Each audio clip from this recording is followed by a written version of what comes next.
कि संसद में जैसे ही नाजी सैनिक को सम्मानित करने की जानकारी सामने आई, उस पर हंगामा मच गया। रूस और इजराइल समेत कई देशों ने इस पर कड़ी प्रतिक्रियाएं दी। मंगलवार को रूसी विदेश मंत्री मेलानी जॉली ने कहा कि हाउस ऑफ कॉमन्स के अध्यक्ष एंथनी रोटा को यूक्रेनी नाजी सैनिक हुंका को संसद में आमंत्रित करने के लिए पद पर छोड़ देना चाहिए। उन्होंने कहा कि रोटा के पास अपने पद से इस्तीफा देने के अलावा कोई विकल्प नहीं होगा और यही सही कदम होगा।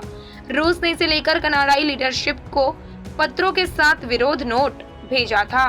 चांद और सूर्य मिशन के बाद अब इसरो की नजर शुक्र ग्रह पर है। इसरो इसे लेकर जल्द ही मिशन लॉन्च करेगा। इसरो चीफ सोमनाथ ने कहा कि इसरो की योजना सौर मंडल के बाहर के ग्रहों पर भी मिशन लॉन्च करने की है, ताकि तारों की दुनिया के रहस्य भी उजागर हो सके। भारतीय राष्ट्रीय विज्ञान अकादमी ने एक कार्यक्रम को संबोधित करते हुए एस सोमनाथ ने कहा कि इसरो शुक्र ग्रह के अध्ययन के लिए एक मिशन भेजने और अंतरिक्ष के जलवायु तथा पृथ्वी पर उसके प्रभाव का अध्ययन करने के लिए 2 उपग्रह भेजने की योजना भी बना रही है। मोहाली के कुराली में फोकल पॉइंट स्थित एक केमिकल फैक्ट्री में आग लग गई है, जिसमें करीब 8 लोग बुरी तरह से झुलस गए। इनमें से 3 को मोहाली रेफर कर दिया गया, जिनकी हालत गंभीर बनी हुई है। बाकी 5 कुराली के अस्पताल में भर्ती किए गए हैं। मौके पर मोहाली के अलावा रोपड़ की हेल्थ टीमों को भेज दिया गया है। आग लगते ही पूरे आसमान में धुएं का गुबार छा गया है। आग बुझाने के लिए करीब 24 फायर ब्रिगेड की गाड़ियां मौके पर मौजूद है। फैक्ट्री के अंदर से धमाकों की आवाज आ रही है। आसपास के इलाकों में आंखों में जलन और सांस लेने में तकलीफ भी होने लगी। मध्य प्रदेश के रीवा पहुंचने पर समाजवादी पार्टी प्रमुख अखिलेश यादव ने कहा कि मध्य प्रदेश में हमारी पार्टी पिछले कई सालों से चुनाव लड़ रही है। मध्य प्रदेश में समाजवादियों ने काम किया है और यहाँ पर समाजवादी विचारधारा की जरूरत है। यहाँ बड़े पैमाने पर बेरोजगारी, महंगाई और अन्याय बढ़ा है। हमें उम्मीद है कि इस बार सपा अधिक सीटें जीतेगी। इसी साल फरवरी में पुलवामा के कश्मीरी पंडित संजय शर्मा की हत्या के मामले की जांच के सिलसिले में छापेमारी की गई है। संजय शर्मा एक बैंक के एटीएम में बतौर गार्ड कार्यरत थे। संजय शर्मा की हत्या के मामले की जांच पहले पुलवामा में पुलिस ने की, इसके बाद केस को एसआईए को स्थानांतरित कर दिया गया। इससे पहले मंगलवार को आतंकी संगठनों की मदद करने के मामले में राज्य जांच एजेंसी ने उधमपुर और जम्मू में 4 अलग अलग जगहों पर छापेमारी की। उधमपुर के बसंतगढ़ में 3 और जम्मू के सुंजवा में एक आतंकी मददगार के ठिकानों पर दबिश थी।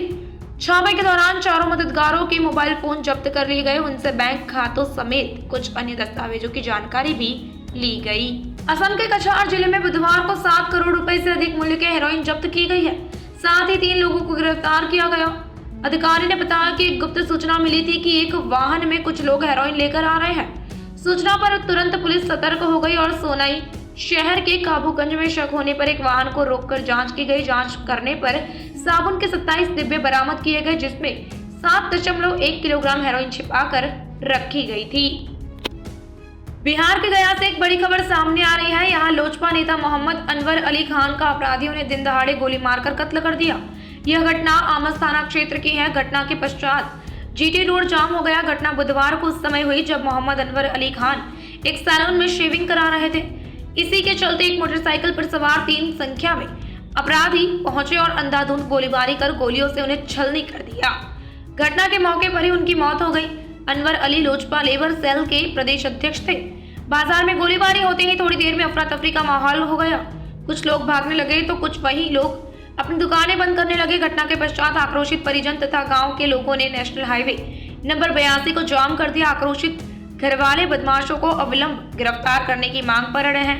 वहीं इस पूरे मामले में गया सिटी के एसपी हिमांशु ने बताया कि अनवर किसी सैलून में शेविंग करा रहे थे। प्रधानमंत्री नरेंद्र मोदी ने बुधवार को गुजरात के अहमदाबाद में साइंस सिटी का दौरा किया।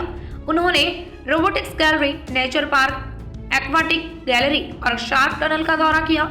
इस अवसर पर प्रदर्शनी का भी अवलोकन किया गया। प्रधानमंत्री ने एक्स पर एक पोस्ट में कहा, सुबह का कुछ समय गुजरात साइंस सिटी के आकर्षणों को देखने में बिताया। शुरुआत रोबोटिक्स गैलरी से हुई, जहां रोबोटिक्स की अपार संभावनाओं को शानदार ढंग से प्रदर्शित किया गया है। यह देखकर खुशी हुई कि कैसे ये प्रौद्योगिकियां युवाओं में जिज्ञासा जगा रही है।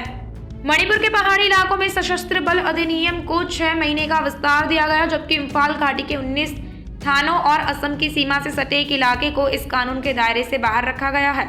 एक अधिसूचना में बुधवार को इसकी जानकारी दी गई। एक आधिकारिक सूचना में कहा गया है कि मणिपुर की मौजूदा कानून व्यवस्था की स्थिति का विश्लेषण करने के बाद राज्य सरकार की राय है कि जमीनी स्तर पर विस्तृत मूल्यांकन करना वांछनीय नहीं है। क्योंकि सुरक्षा एजेंसियां कानून व्यवस्था बनाए रखने में व्यस्त हैं।